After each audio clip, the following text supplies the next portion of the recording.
Happy anniversary! Love you! Ay, wala tayong cake! Alam mo, block!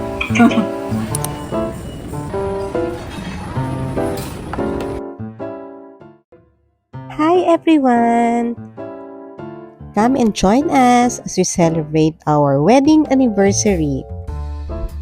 Of course, my anniversary date are my 3 kids. Since anniversary naman, kalimutan mo na ang diet, cheat day muna, bawi na lang next week sa gym. And for the dessert, it's lasagna chocolate. Thanks for anniversary lunch, Daddy. We miss you. See you soon. It's cooking time. Our recipe for today is laing with lechong kawali. This laing recipe was inspired by my late Lola Ayat. My favorite laing ay ang luto ng lola ko. The laing of my lola has a genuine taste. Yung tipong kakaiba talaga yung lasa niya. It's very creamy, na may konting spicy, na manamis-namis. Yung tipong nagmamantika na siya, pero super lambot ang laing leaves kasi talagang pinakuluan niya ng matagal.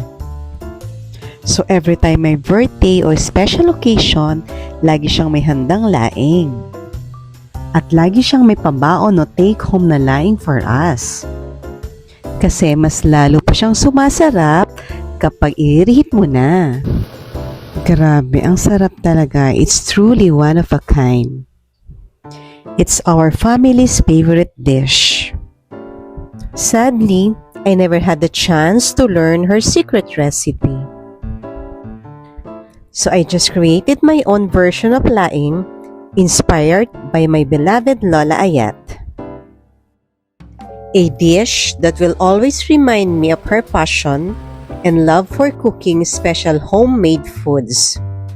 Because since then until now, what can I say? I'm such a Lola's girl. Back to my recipe. My kids want a mild, not so spicy kind of laing, so I just add a few sili pansigang and red chili. Then, I also boiled the liempo and I cooked it as a lechong kawali. Yes, the topping of our laing is a crunchy lechong kawali. It's done! Time to do some plating! Of course, a new cooked rice topped with laing and lechong kawali.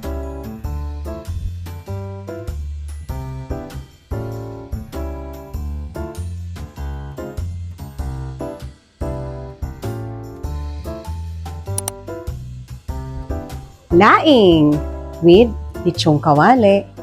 Tara, tikman natin. Let's eat! Siyempre, kailangan may konting sauce. This is the recipe of my Lola Ayat.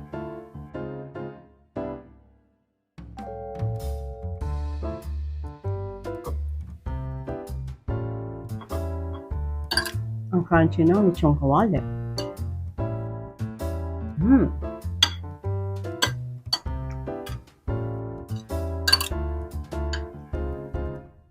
And the laing is so creamy. Sarap. Try nyo na rin. Let's eat!